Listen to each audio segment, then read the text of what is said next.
Sí, los correspondientes al año 2017, Marta, la criminalidad creció en las islas, el año pasado un 2,9% con respecto al año anterior, se registraron más de 91.000 infracciones penales, son datos ofrecidos por el Ministerio del Interior que recoge un aumento en la provincia de Las Palmas del 4,5% frente al 1,2% de la provincia de Santa Cruz de Tenerife. Además, en todas las islas hay un repunte de la criminalidad, salvo en La Gomera y en La Palma. En cuanto a los delitos, aumentaron de manera destacable en Fuerteventura, El Hierro y Lanzarote. En cuanto a los hurtos, descendieron en el archipiélago, pero aumentaron las agresiones sexuales, los delitos contra la libertad sexual y la sustracción de vehículos. Datos que vamos a repasar a continuación con Mercedes Roldós, que es la delegada del Gobierno en Canarias. Señora Roldós, ¿qué tal? Muy buenos días. Buenos días, bienvenida. Hola. Hola, muy buenos días. Muchas gracias. Bueno, con todos estos datos en la mano, señora Roldós, ¿qué valoración general se hace? Bueno, pues la valoración es que ha habido un pequeño repunte de por debajo del 3% de las infracciones penales en Canarias durante el año 2017. Teníamos una tendencia desde el año 2012 de bajada, durante todos los años de bajada de las infracciones penales, y ha habido este pequeño repunte que, como bien usted decía, no ha afectado ni a la isla de La Gomera ni a la isla de La Palma.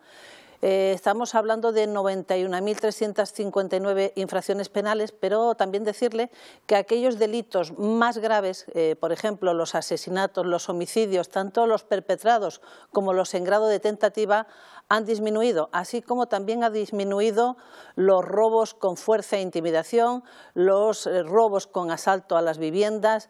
Ha bajado también, aunque sea de manera pequeña, el número de hurtos, el tráfico de drogas y, como usted bien decía, lo que ha aumentado más han sido los delitos o las infracciones penales contra la libertad sexual y fundamentalmente, bueno, pues las agresiones sexuales con penetración, que han tenido un aumento de un 78%. Si bien es verdad que el grado de esclarecimiento por parte de Policía Nacional y de Guardia Civil es altísimo, del 70% de grado de esclarecimiento, y esto viene a demostrar la alta eficiencia de los agentes, tanto de Policía Nacional como de Guardia Civil, aquí en Canarias. Esto también es decirles que en este tipo de delitos, de infracciones penales, como son las agresiones sexuales, son más difícil la prevención, dado que son actuaciones individuales y no son organizaciones criminales para delinquir, sino que son actuaciones a nivel personal, a nivel individual, pero ya le decía que lo positivo es el alto esclarecimiento por parte de Policía Nacional y de Guardia Civil. Yo no sé si en estos datos, señora Roldós, que está ahora detallando en concreto con respecto a las agresiones sexuales, que es la que llama más la atención, tiene que ver también, como en el caso de denuncias de violencia de género, con que más gente se decida a denunciarlas, porque son delitos que muchas veces habían pasado desapercibidos por el hecho de que muchas mujeres no se decidían a eso, a ejercer la denuncia. Pues sí, efectivamente también constatamos que el número de denuncias ha aumentado de manera notable. Ya le digo que ese repunte pequeño, porque es inferior al 3% que hemos tenido en el 2017, sin embargo, en Canarias tenemos un índice, un número de infracciones penales por debajo de la media española y por debajo de la media europea. Y esto en un contexto en el que hemos sido visitados por más de 16 millones de turistas en Canarias, que es un impacto sobre una población de 2 millones que tenemos en Canarias, que nos vengan 16 millones, que es un dato muy positivo, indudablemente sobre las infracciones penales tiene su repercusión.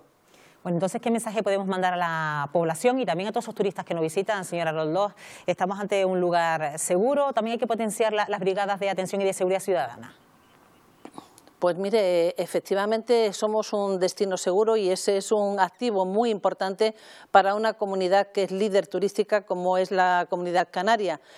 Indudablemente que nosotros seguimos trabajando para que la reposición de los cuerpos y fuerzas de seguridad del Estado empiece a crecer como ya ha comenzado este año pasado. Y para eso es importante que acontecimientos como el de hoy, que lleva el Gobierno a la mesa del Consejo de Ministros los presupuestos generales del Estado, pues que esos presupuestos también se aprueben para que podamos hacer esa reposición de cuerpos y fuerzas de seguridad del Estado, en este caso del 115%. Eso es muy importante para completar las plantillas de Guardia Civil y de Policía Nacional, así como la equiparación salarial que también irá en los presupuestos generales del Estado que hoy se aprueban en el Consejo de Ministros, que es un elemento muy importante de justicia y de reconocimiento a la labor que hace la Policía Nacional y la Guardia Civil.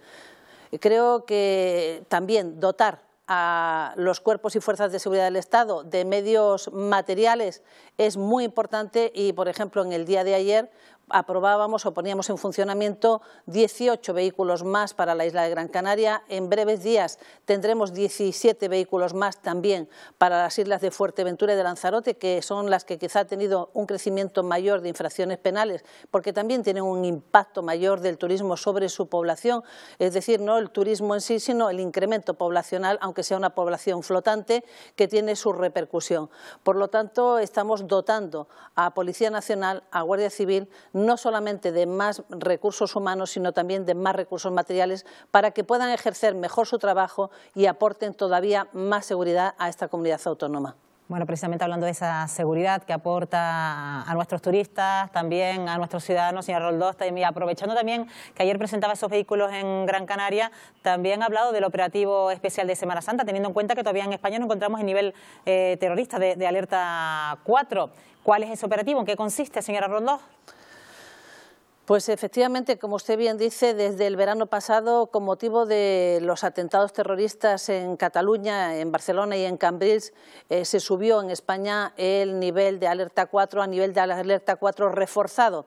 Y como seguimos viendo todavía en diferentes países, el último atentado hace apenas unos días en Francia, donde se produce un secuestro y varios asesinatos por terrorismo yihadista, estamos en ese nivel de alerta 4 reforzado y ante cualquier concentración de personas, como es el caso de la Semana Santa en Canarias, pues se actúa de manera coordinada entre los cuerpos y fuerzas de seguridad del Estado con las policías locales y con los organizadores de las procesiones, que son las hermandades, las cofradías y los patronazgos que pues organizan las procesiones de Semana Santa en Canarias, y lo que se actúa es con elementos disuasorios para evitar el modus operandi que tienen estas organizaciones terroristas cuando hay gran concentración de personas, y también con un refuerzo y una mayor presencia de Policía Nacional y de Guardia Civil junto con las policías locales. Cuando habla de elementos disuasorios, señora Roldós, también se refiere a la instalación de más volardos, por ejemplo, en estos lugares donde se van a desarrollar concentraciones, a lo mejor en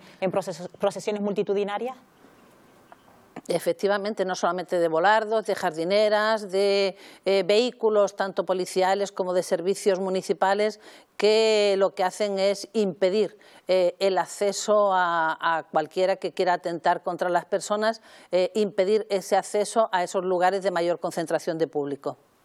Señora Roldós, con respecto, y ya cambiamos de asunto, a algunos de los casos más recientes que nos han sobrecogido aquí en Canarias, que tiene que ver con ese triple asesinato en el sur de Tenerife, un autor confesó ya de los hechos. ¿Hay algún dato que quede para completar esta investigación que parece ya pues, prácticamente clara por toda la investigación que se ha llevado a cabo? Pues ya lo saben ustedes, ayer fue puesto a disposición judicial y el juez ordenó su prisión sin fianza, una prisión comunicada pero sin fianza, y estamos hablando de un suceso muy grave, estamos hablando de un parricidio y del asesinato de su propio abuelo también, y por lo tanto creo que nos ha sobrecogido a todos, ¿no? Por la circunstancia especial, un niño que es acogido, que es adoptado por una familia, y donde desde luego pues una familia muy querida en Guaza, y donde ha producido un impacto no solamente en el municipio de Arona, sino en toda Canarias, porque un asesinato de este tipo nos impacta a cualquiera de nosotros, pero desde luego destacar la alta eficacia de la Guardia Civil en este caso, que en muy pocas horas fue capaz de interrogar, de detener, incluso que confesara su crimen y ponerlo a disposición judicial muy rápidamente. Por lo tanto, un esclarecimiento de los hechos muy rápido, y esto, bueno, pues en medio del drama, pues nos aporta tranquilidad de que tenemos una Guardia Civil altamente eficaz. Bueno, de hecho estamos leyendo ahí en la prensa, señora Roldós, que este caso podría incluirse entre los supuestos de la prisión permanente revisable. Hace unos días conocíamos también esa primera pena de prisión permanente revisable aquí en Canarias. Para usted, a su juicio, ¿es una figura penal incuestionable? Sí, indudablemente que yo creo que es un elemento que está en la mayoría de las legislaciones europeas, salvo en 2 países de nuestro entorno europeo, en el resto está, y creo que es un elemento de protección para la ciudadanía para aquellos crímenes más graves. Indudablemente que la prisión permanente revisable no evita o no impide la reinserción de una persona que pueda ser reintegrada a la sociedad, pero sí que protege a la sociedad de aquellos crímenes más graves. Estamos en este país, el último acontecimiento, el asesinato del niño Gabriel en Almería, o todavía niños de nuestro entorno como Sara Morales o como Jeremy Vargas, que todavía después de más de 10 años no han aparecido, o casos impactantes como Marta del Castillo, que tampoco ha aparecido su cuerpo. Estamos hablando de crímenes contra niños, estamos hablando de también delitos tan graves como las violaciones reiteradas, crímenes por terrorismo, es decir, que es para supuestos realmente impactantes, graves, que son desde luego una auténtica amenaza para la sociedad, y por lo tanto la prisión permanente revisable es una garantía también para muchos de esos padres que pueden vivir atemorizados con que les pueda pasar a sus hijos algo tan grave como le ha pasado a los hijos de todas estas personas que han recogido más de 3 millones de firmas para que esa legislación no sea derogada. Es una legislación que se aprobó en nuestro país en el año 2015 y que ya se ha aplicado desde luego a un crimen totalmente execrable de un padre que degolló a sus niñas con una radial. Por lo tanto, no estamos hablando de cualquier cosa, y en todo caso siempre sería revisable, pero es una medida de protección para el resto de la sociedad. Pues le agradecemos profundamente su presencia hoy en Buenos Días Canarias. Mercedes Roldós, delegada del Gobierno aquí en Canarias. Gracias, buenos días. Buenos días. Muchas gracias a ustedes, buenos días.